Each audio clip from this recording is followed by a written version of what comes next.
When you go to the grocery store and you go to pick up your loaf of bread, have you ever turned it over to kind of look at the ingredients listed and go, wow, that's a lot of ingredients in this bread.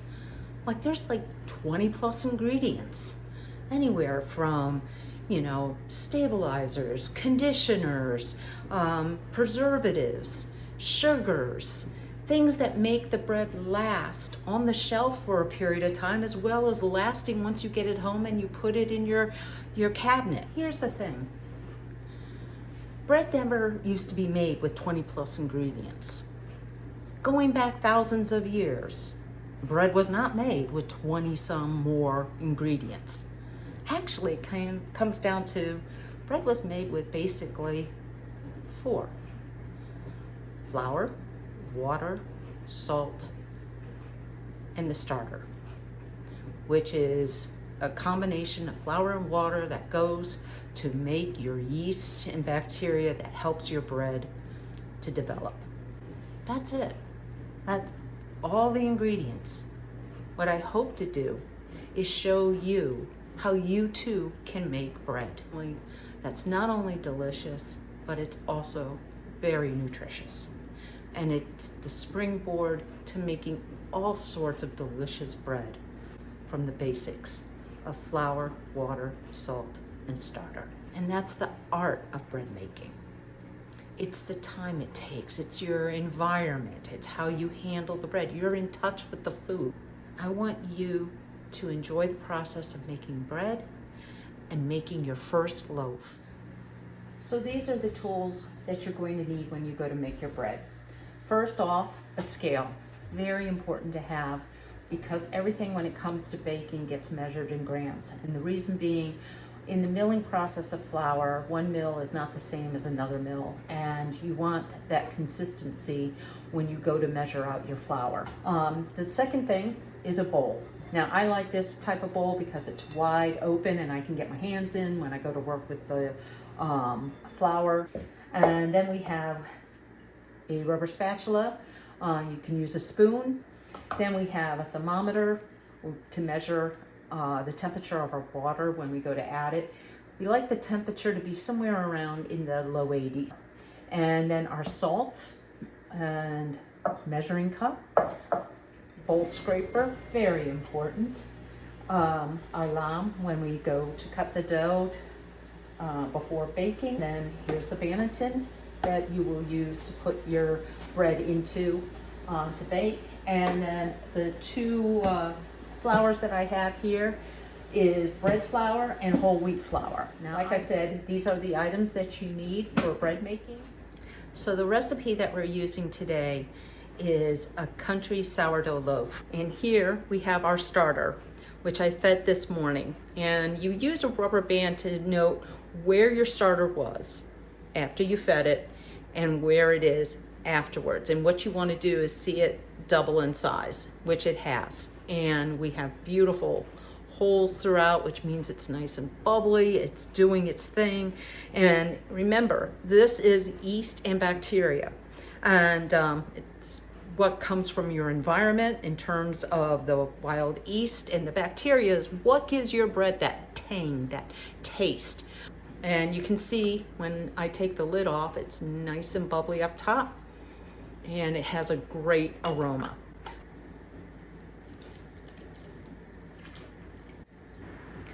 So right here we are just mixing our flour and water till it just gets moist.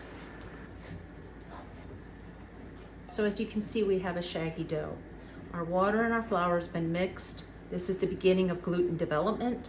And what we're going to do is cover our dough and let it sit for about 45 minutes. And this is the beginning process of autolyse. Okay, so our flour and water have been sitting off to the side where we have begun the autolyse stage. And as you can see, it's pretty shaggy looking. Now what we're going to do is add our starter. So what we're going to do before we add this to our flour is we're going to do a test called the float test. And what the purpose of doing your float test is to make sure there's enough CO2, which gives us these bubbles, And if there's enough CO2, that means it's going to help our bread to rise. And we want to see that happen.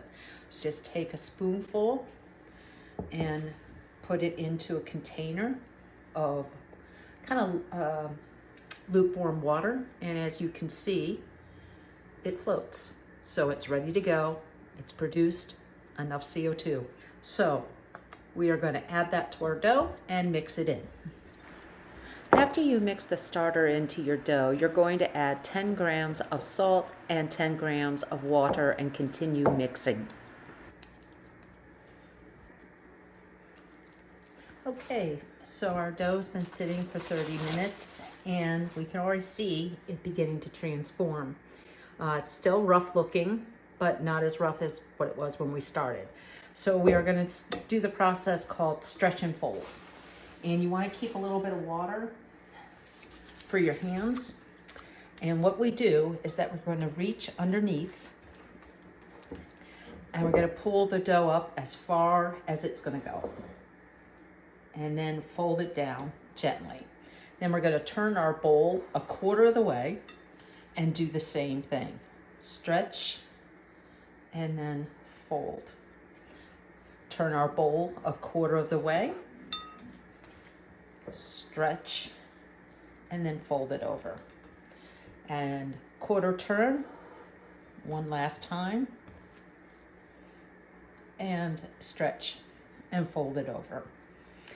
We will cover our dough and sit it off to the side for another 30 minutes. So you might be asking, why do we do the stretch and folds? What purpose does it serve for our bread? Well, this is our gluten strands for our bread. It's all over the place. It's loosey-goosey, has no strength. But by doing the stretch and fold, we start forming our gluten strands so they are going in the same direction, which gives strength to our bread. So this is our third stretch and fold. So we do our stretch and folds, 4, and we remember to turn our bowl quarter of a turn as we make our way around. And we will then cover our dough and place it somewhere where it's kind of warm. So since the gluten isn't developed yet, we need to do another series of stretch and folds, or we can do what is called the coil fold. And the coil fold, which is a little more gentle, and it's just a little more gentle on the dough. And we will pull it up and let it fold over by itself. And we pull it up and we fold it over by itself. Because what's starting to happen is we're starting to get some of the gases forming inside the dough. And we're going to cover and have it rest another 30 minutes. Okay, this is what our dough looks like. Looks pretty slack. Burst proof. So we're going to take a little bit, stretch it upwards. Want kind of like a thin membrane, and sadly, still not ready. Okay, so now we're going to do the window pane test to see if the gluten is developed. And it looks like it is. It's translucent. The dough is very pliable. So the next step is the proof. So now we're going to go through the first proof, and I find it easier to transfer the dough into a clear container that is marked. And the reason why it helps is because when you put your dough in, you'll see where it starts, and you want your dough to get to about 75% of a rise to show that it's finished. Now, a lot of people will say when your dough doubles, but I have found when you rely on your dough doubling, sometimes you can overproof your dough. And this way, at 75%, you're kind of playing it safe. Even if it has a little more proofing to do, it's fine, because it's going to do that when we put it in the Banneton baskets. But this way, you're pretty much guaranteed that you're not going to overproof your dough. So what I do is I put a little bit of olive oil in the container. This allows the dough to come out a lot easier. It doesn't affect the flavor of your dough at all. It just makes it easier when you go to turn your dough over and take it out of the container here.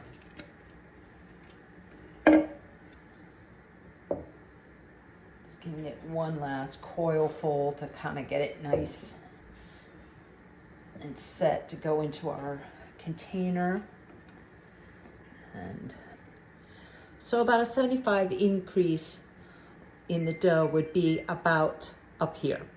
And any further, it would be overproof because already it's beginning to form some bubbles.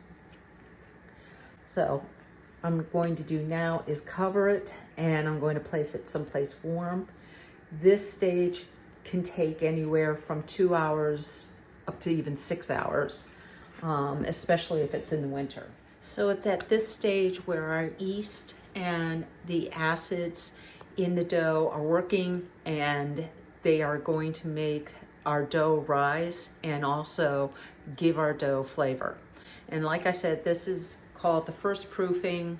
It's all part of bulk fermentation. Kitchen is running cold. You can use your oven where you turn the oven light on and place your dough in there, but that light will create enough of a warm environment for your bread dough.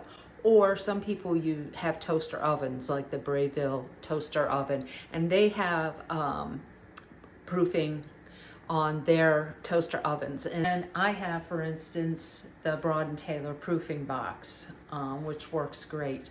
But if you don't even need to have all that unless you want to use your oven, but you can also set it on your counter, especially if your kitchen is slightly warm.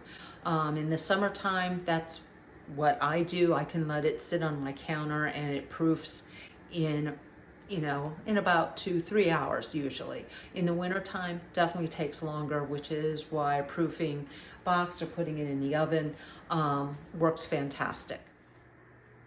Good morning. So the dough last night was proofing and it was doing well, but it was getting late. So one of the nice things you can do once you get your dough started in the proofing process, it had been about 2 hours, and I didn't want to have to stay up waiting for it to finally reach that 75%. But because it already started rising, I could put it in the refrigerator and allow it to continue. It doesn't stop, it just slows down. So our dough is ready to do the first shaping. It's got a nice dome that's formed. It's tacky to the touch. It's not sticking to your fingers, my fingers, and there's air bubbles that have formed. So we're gonna lightly dust our surface, just a little bit, not a lot, because one thing we want to do is to maintain the bubbles or the air that's built up within the dough. And the important thing regarding doing this first shaping is that we want to be able to maintain the shape of the dough when we take it out, but we also want to make sure we keep the gas that has been forming, because that is what gives those air bubbles when it bakes, that creates that texture where you have the open holes, and that also helps for the dough to rise as it bakes. Now, the important thing when you take it out of the container is that you want to do it gently so as not to deflate any of the dough, especially all that gas that has been building up. So we just take our bench scraper, and you're going to see that this side of the dough is all rough. This is what's going to pretty much be on the inside, and the outside will be a lot smoother. So in this first shaping, what we're doing is that we are trapping the gas that's inside the dough. And this trapping of the gas is what's going to lead to the dough rising. Also, we want to create the surface tension, which means that the top part of our dough is going to be very taut. And this friction or the skin tautness is what's going to lead to oven spring, which is that sudden rise that takes place in the first 20 minutes when we put our bread dough into the oven at a high temperature. So in order to get that surface tension, we take our hands like this, especially our pinkies, and we are going to drag it across our counter. And what that does is it creates a friction that creates even more tension on the surface of the dough. So we just take it and drag it. Same thing. You want your pinkies to go underneath the dough. The whole idea right now is just creating this like dome with our dough. So it's kind of like you're taking the surface of the dough and stretching it around so it's encasing the gas that's inside the bread. So we're going to cover it and we're going to allow it to rest. And this is what's called the first bench rest. Now, while we let our dough rest about 20 minutes, this is when we can prep our Banneton basket. And I tend to use the linen lining. I prefer that. Some people just bake without the lining because they want to get the ridges. And you have to make sure whether or not you use the lining or not. This is important to make sure you really dust your Banneton basket very well, because during the second proofing, you don't want to have your dough adhering to the sides of the bread or of your Banneton. Now, when I dust my Banneton, I tend to use a mix of rice flour and all-purpose flour. And the rice flour helps to make sure that the bread does not adhere to the Banneton. And you just literally dust. Okay, so we're going to flip our dough over and prepare it to go into the Banneton. It's relaxed. We flip it over and you can see on the bottom side it's all rather rough looking. So that's the side we are going to fold the dough. Now, there's several ways of doing this to prep it for your Banneton. You just want to stretch it out very lightly. You don't want to handle the dough a lot. You want a very light touch because remember, we want to keep the gases that have built up and the bubbles that have formed, because all this will go to help with our rise. So we just stretch it out a little bit and we're going to fold. Flip it halfway up, or a little more than halfway. Pinch it.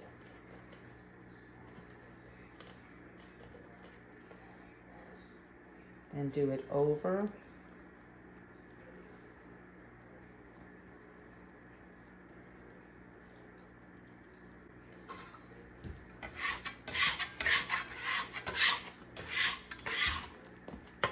And you're going to use your bench scraper because as it warms up, it can become a little bit sticky. And if you find that, you know, your fingers are beginning to stick to it because it is warming up, you can use some water on your fingertips. So now that it looks like a burrito, I'm going to roll it towards me, stretching it out just a little bit, again, going for the tautness.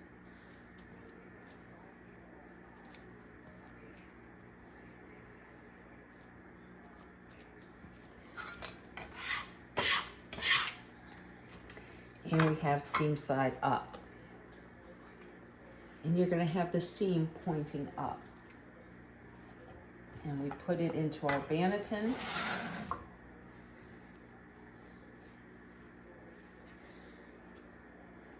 And then I pull the sides by doing a stitch, and I'll do the stitch twice.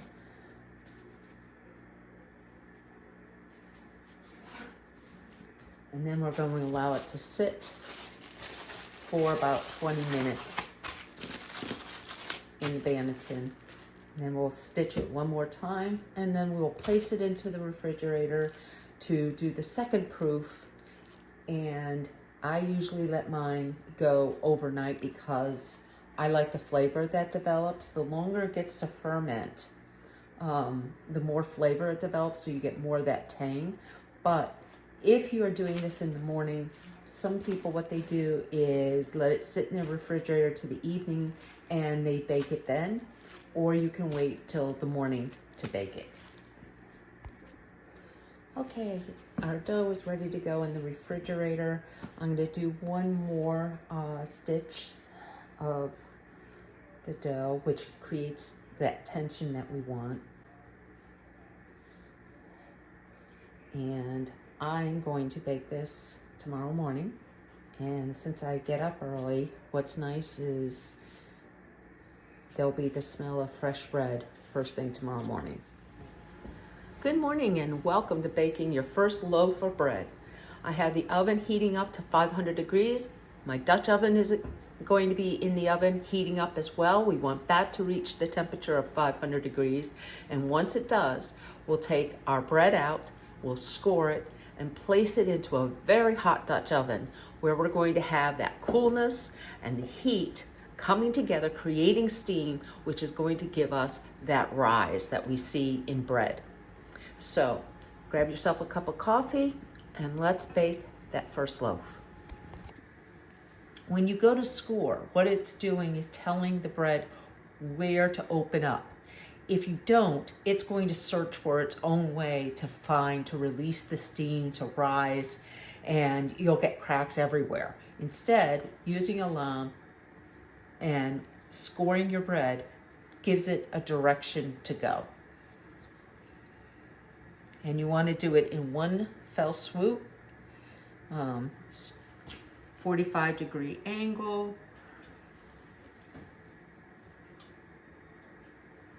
Kind of make sure I got it there. And it's ready to go. So the bread is coming along beautifully. It has a nice ear. It's got the rise. So what I do now is I take the top off and put the bread back in the oven and set it for 20 minutes, but I drop the temperature down to 450 because it doesn't need that intense heat. So it's going to bake for another 15-20 minutes. You want to check on it because this is where it comes into how much of the crust, how dark do you want your crust to be, because it's the caramelization of the crust that's taking place. You get that golden brown crunchy crust developing. So it could be 15 minutes, it could be 20 minutes. Some people like it on the lighter side, other people like it on the darker side. This is why it's your loaf. So it's back in the oven. It's going to bake for another 15 minutes. I'll check it and see if it goes for another 5. So here it is, the first loaf. It has a nice, well-developed ear, nice rise, beautiful coloration, fantastic aroma. And as much as I would love to slice into this, it needs to cool off because there's steam still coming off of the bread, the crumb is setting, so we need to wait. And it could take an hour, maybe 2, but it's definitely worth it because if you were to slice into it now, it would be very gummy and you would just ruin everything that you've been doing. The beauty of this is that you made this. It came from you, came from your own kitchen. It's your work. And that's what's fantastic. Will it be perfect every time? No, but that's okay. It gets better and better, one loaf at a time. But the important thing is that this is real food, real bread. Thank you for joining me. Look forward to seeing you again. Bye.